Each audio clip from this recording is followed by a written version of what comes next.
Hey guys, welcome everybody. Welcome to character modeling. That's right, welcome to week 3. We're finally at the end of it, a quarter of the way through after this week, so a lot of great things. Gave some feedback on your assignments a couple days ago. If you have any questions, comments, concerns, let me know. But overall, they were pretty good. Really excited for the progress for the ones that got turned in, so really excited about that. Other than that, that's pretty much it. So we'll get into it. So this week we're going to be ending our second pass of the character bust. So really excited to see what you take from my feedback and go from there. I know the first version was like just the shape of the head and everything. So now we're going to get into the features. So this is probably going to be a little bit more detailed. So my feedback will probably be a little bit more important in week 3 than in week 2. But overall, really impressed with the first round of character buzz. So great job on that. Your discussion has been pretty good too. Just looking for a little bit more detail overall from everybody. But other than that, that's pretty much it. Yeah, everybody's doing pretty good. So let's get into just the end of week 3, just some things to talk about. Realism versus stylization. And this is really key because when you're creating characters, you need to understand if your character exists in like a real setting where everything's based off of realism, or if it's a stylized setting where even though uh, the reference material is realistic, still everything's stylized to the point to where it fits that art theme and that art environment. So it gets really important to understand these concepts and see the differences between them. And you know, in video games, we tend to switch between realism and stylization a lot of times, and it plays effect a lot. So there's really two styles, like artistic methods that have kind of developed within entertainment these days. So there's realism and stylization. Realism is very focused upon real world concepts and where everything just is based off of real world physics. Now there might be some stylization in the real world, like like magic or anything like that, but those are just stylized concepts. But these are based off of real people, real dimensions, real buildings. Anything that's focused off of realism is based off of something that's real in the world. Now, stylization may focus from references that are from realistic aspects, but with stylization, it's a little bit different in the fact that you can kind of stylize to where you can. Obviously, Crash Bandicoot here is definitely a cartoon character used in video games, but he may not be, he may not exist in our world, but because he's such an enjoyable character and how stylized with his emotion and everything, we tend to suspend that disbelief in the fact that we like who this character is. And that's what stylization does, is just kind of like uh, just a more not random, but more just a creative outlook on a lot of different things based off of just a very artistic expressions, and that's what stylization focuses on. Those are really the two major art styles you tend to see a lot of times. Now, with realism, like I said, subjects are painted from everyday life in a naturalistic manner, used to describe artworks and projects painted or created in a realistic, almost photographic way.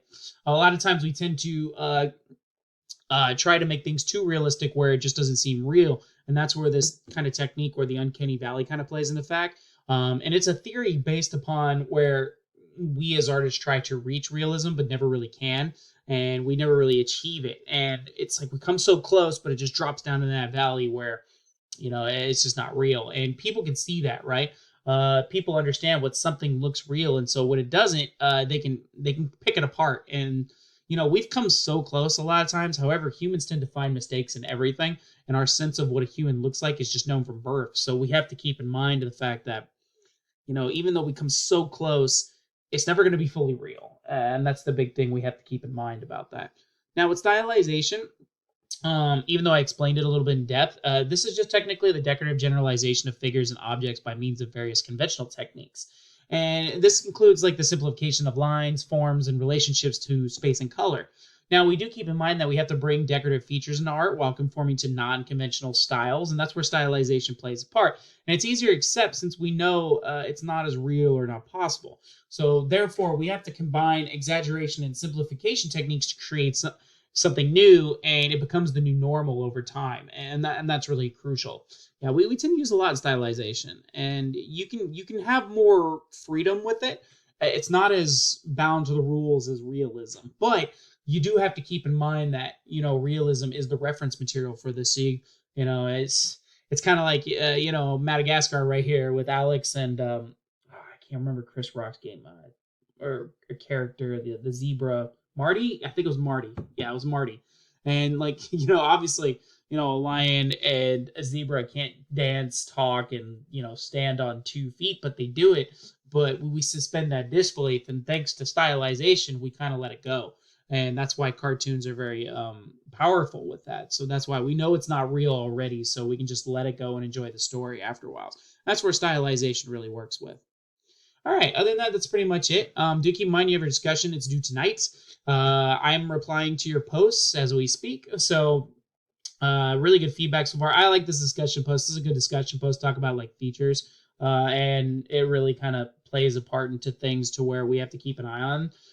Also, with your reply posts that are due tonight. So remember, there's 2 of them, so you gotta do 2. Just keep in mind you also have your second checkpoint turn in for your character bust tomorrow. Should see about 60 to 70% done. That way we can just focus on like the eyes, the ears, the mouth, any other things that attach onto the character space itself.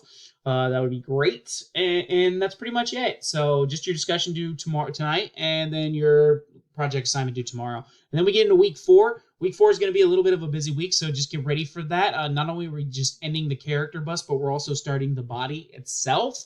And also discussions with that. So a lot to do. It's going to be a busy week next week. So that's why it's good to get ahead this week on your character bust, because we're going to go straight into the character body next week.